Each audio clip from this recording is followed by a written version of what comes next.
I often say there are many just causes, but very few just wars. And yeah, I mean, the idea of preventing terrorist attack, that's fine, but war is the wrong policy. If you want to prevent terrorism, you have to deal with the political and social and economic issues that motivate violent extremism. It's a whole theory about how you deal with armed conflict. That's what we teach in peace studies programs.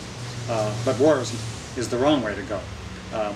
And you know, this notion that somehow this is a just war is completely false. Just if you look at the criteria of the just war doctrine, which again we teach at a Catholic university, you would expect that's what we teach.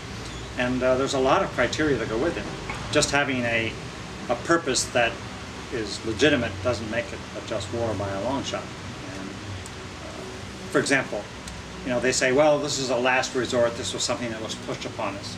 That's false from the very beginning. I mean, if you go back to fall of '01, first of all, if you wanted to retaliate against the terrorists who actually attacked the U.S., well, the majority of them were from Saudi Arabia. And it seems like their main organizing place was Hamburg, Germany. So why did you pick Afghanistan as a place to attack? And even if you wanted to pressure the Afghan government to isolate these guys and push them out, bin Laden and company, there were possibilities of negotiation there. I mean, there were some efforts to have dialogue with Mullah Omar and other leaders of the Taliban government. But the U.S. said, they leave or else. It's an ultimatum. You know, it's like a few weeks, 2 or 3 weeks they gave them to capitulate the U.S. demands, or else we were going to attack. And of course, the reality is, because of domestic politics in the U.S. and the whole way in which it was being fed to the media, they kind of created a situation where they had to use military force. Otherwise, they would have been seen as somehow weak politically back home. So this was not a war that was, as Obama said, thrust upon us, and we didn't ask for this war. The U.S. launched a war that was unnecessary. I mean, if you go back to the example of Sudan, 1996, you may remember that bin Laden was pulled up there first and had good cooperation with the government. And there was diplomatic pressure put on the Sudanese government and said, you know, this guy is a troublemaker. He's launching terrorist attacks around the world. We don't want him in your country. You should force him out. And the Sudanese government basically let bin Laden know that it would be much better if he left, and he did. So maybe that could have worked with the Taliban. It's also my understanding, maybe you have different information, but the Taliban movement itself was divided on whether bin Laden was a good thing for their regime or not. And I think one of the factors that persuaded Omar and others was that bin Laden and Al-Qaeda was giving the Taliban government quite a bit of money per month. I think I've seen figures of $20 million a month. So, you know, there are a lot of factors involved here. And if you wanted to isolate bin Laden and bring him to justice somehow, there were a lot of different ways to do it. So the whole basis of this notion that it was a war that we had to fight and now we're there, we have to win it, it was wrong from the beginning. It was unnecessary from the beginning.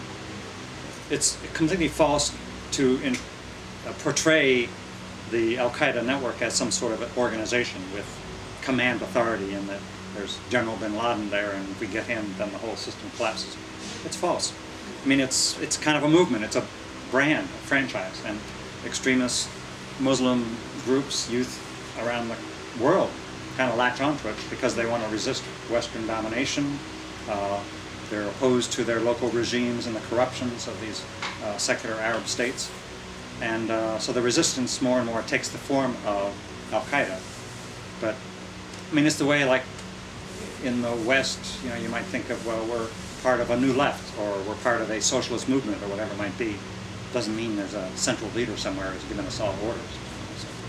So it's a completely false characterization of what happens.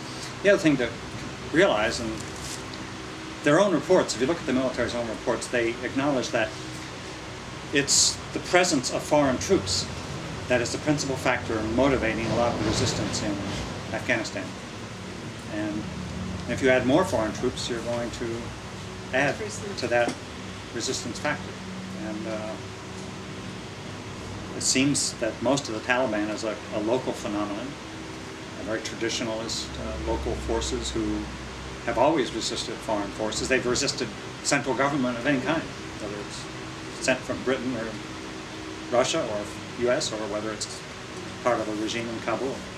A lot of people in the U.S., including liberal progressive forces, who think that this is like a human rights crusade, and Obama plays into that. And we're there because we want to defend the rights of women, and we want to counter this very backward and reactionary mentality and policies that the Taliban perpetrates. Now, and of course, it is very contrary to Western human rights standards, these kind of policies, absolutely. But to use that as a basis for war and military intervention is completely bogus. I had a debate, actually, sometime over the last year with a friend who I've worked with for many years, Eleanor Smeal. She was the president of the National Organization for Women. And in the 80s, we worked a lot together on disarmament, opposing wars in Central America. And lately, her group, which is called the Feminist Majority, has been campaigning for the rights of women in Afghanistan. That's fine. But when the escalation policy came up, they were initially in favor of the escalation.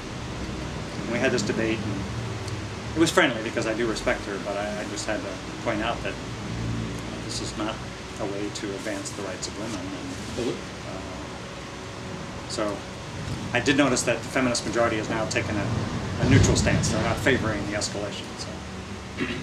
But it's a bogus proposition. War is the greatest threat to human rights, and women's rights often suffer under conditions of war. So how can you be advancing these freedoms and opportunities for women by waging war? It doesn't make sense. And some of the women from Afghanistan, Rawa and Malala Joya and others that I've talked to, have said, we face two threats. We've got these reactionary policies from the Taliban, and then we've got these war policies from the West. And at least get rid of the war policies from the West, and then we can try to deal with these misogynist, reactionary policies that we have to deal with from these traditionalists in our community. I don't think the Vietnam syndrome is dead. I mean, we saw that huge burst of opposition at the time of the invasion of Iraq, so it shows there is healthy opposition and suspicion of unjust war policies. But with Afghanistan, there's still a lot of confusion. The fact, several points. The fact that it's Obama's war, Obama is still widely respected, and especially in the left and liberal circles. So it's going to take some time for people to realize that in this area, Obama's not much better than Bush, maybe worse, in terms of escalating the war. But still, people, we want to try to see progress on healthcare issues or nuclear disarmament issues or other things. And so there's still the hope that Obama's going to deliver some of these promises. I mean, it's almost week by week that hope is fading on a lot of issues, but still, it's there, and it's a factor that's hard to overcome. And then, of course, people say, well, Obama's disappointing, but look what we had before, and the choices are really pretty bleak. But as I said the other night, half the Democrats in Congress have supported this amendment for an exit strategy. Now, that's not exactly quick withdrawal, but it's at least something. And it signals that there's an opposition to Obama's policy. When that amendment came up, the Obama administration people went down to Congress and were trying to whip people in the line. Rahm Emanuel and the other political officials of the administration were really putting pressure on members to toe the line with the administration. So there's a base of opposition, and I think it will grow in the coming year. And also this question of the human rights issue and the supposed democracy and freedom issue, that's worn very thin now too, because it's so evident that the Karzai people are just as corrupt as, they're more corrupt than the Taliban were, and they're certainly not worthy of any supposed defense of freedom. Hopeful that we will see a rising opposition now. It's going to be a tough struggle, though. It's very different than in the Iraq situation.